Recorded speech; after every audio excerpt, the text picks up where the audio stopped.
Habang nagde-deliver nga kami ng biryani, nagchat nga sa akin si Jenea kung sasama nga daw kami papunta ng Lakeshore. Kasi ipapasyal nila yung mga anak ni Michael dahil pauwi na nga ng Bicol. Sinabi ko nga kay Geraldine, tuwan-tuwa din naman siya para nga makapasyal na rin si Tantan at saka si Talia kasi wala rin naman pasok na umagahan. Nauna na nga sila Tita Tess tsaka si Nanay kasama nga ng ibang bata. Si Jenea naman at saka si Elena, inantay nga kaming dalawa ni Geraldine. Then nag-commute na nga kami papunta dito sa may Bikutan. Pagkadating nga namin dito sa may pinaka-entrance ng Lakeshore, hindi pa nga pumasok sila Tita Tess tsaka sila Nanay kasi nag-aantay pala sila sa amin. Si Tantan nga tsaka si Talia, pagkababa nga namin, tuwang-tuwa nga sila nung nakita nga nila yung mga pailaw. Mas lalo nga silang natuwa nung nakita nga nila yung mga pamangkin ko na halos kasing edad nga lang din nila. Dito pa nga lang sa may entrance, talagang namamangha na kami sa mga nakikita nga namin. Napaka-organized nga ng mga nagbabantay dito kasi yung paglabas at pagpasok ng mga tao, hindi talaga siya nagsasalubungan, magkaiba siyang daan. Meron pa nga dito kaming nabasa ng mga walk-in, meron ding mga online appointment. Nung nabasa nga namin yun, akala nga namin may bayad kaya nagtanong si Tita Tess kung may entrance ba o wala. So yun nga, wala ngang bayad dito, libre lang talaga yung pumasyal. Itong kubo nga yung pinakatapat ng pinaka-entrance kaya dito nga kami unang nagpunta. Nagpicture nga muna kami bago nga kami umabante. Then meron nga dumaan na malaking tao. Yung mga bata nga natakot nga nung nakita nga siya. Binaybay na nga namin yung bawat kubo nga dito. Tiningnan namin sa dulo kung ano ba yung meron. Nakarating na nga kami sa dulo and umupo nga muna kami kasi yung mga bata nasayahan din sa paglalaro.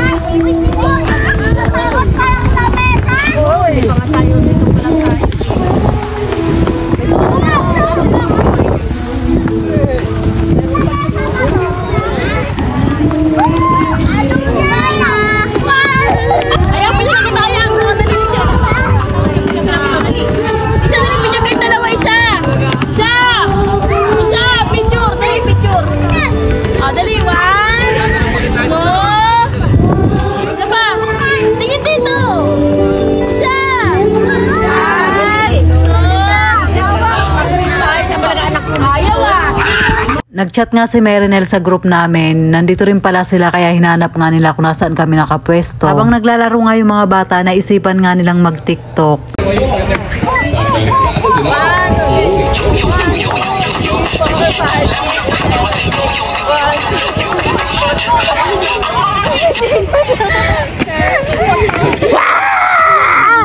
Isang oras nga kaming nagtagal doon kasi hindi talaga namin alam na marami pa palang mapapasyalan dito sa loob. Nadaanan nga namin yung mga higanteng tao kaya nagpa-picture nga kami. Yung mga bata nga sa kanya na lang talaga nakatingin at takot na takot talaga. Si Talia nga nung magpipicture na kami, doon lang talaga yung tingin niya sa malaking tao. Hindi nga niya ma-express kung ano ba yung nararamdaman niya. Hindi katulad ni Tricia na talagang umiiyak.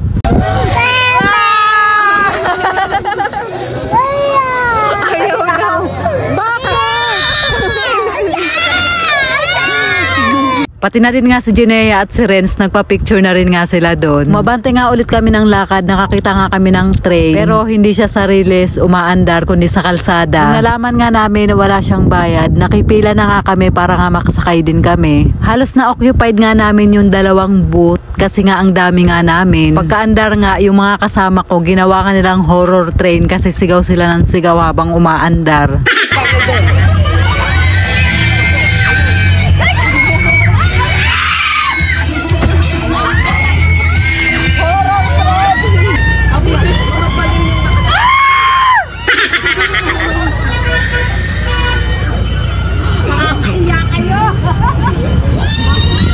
Sabi nga nung nagbabantay dun sa pinagsakyan nga namin, yung bababaan nga namin, mas maganda at mas maraming ang pailaw. Medyo malayo-layo lang din yung nilakad pagkababa nga dun sa sinakyan nga namin. Buti na nga lang nga din yung mga bata, hindi rin sila napapagod maglakad, hindi rin nagpapakarga. Kahit na medyo malayo yung nilalakad kasi nga nalilibang sila sa mga nakikita nga nila. Kahit nga kaming mga matatanda, tuwang-tuwa din nga kami sa mga bawat nga madaanan namin. Ang pakiramdam nga namin ay parang magsisimula pa lang yung Pasko. Sabi nga ni Tita Tess, malapit na nga daw magsarado tong amusement na to. Pero open nga daw ulit siya sa February 4. Ganda nga pumasyal dito kapag may kakopol ka. Lalo na nga kapag mga bata talagang mag-e-enjoy sila. Nakakatuwa din nga talaga yung City of Taguig kasi nga napakadaming pwedeng pasyalan na talaga namang mag-e-enjoy ka. Yung pinasukan nga namin na pangalawa sa huli, ito yung pinaka-favorite ko kasi talagang ang ganda niya. Dahil nga nagustuhan ko, nagpa-picture din nga ako dito kay Geraldine. Hindi nga pwedeng magtagal dun sa loob kasi nga marami rin talagang pumapasok. Kaya yung nagbabantay, panay nga ang paalala na dumiretso ng lumabas kasi nga hindi hindi rin talaga pwedeng maipon yung tao dun sa loob. Naikot na nga namin lahat, then pumunta na nga kami dun sa may live band para nga manood.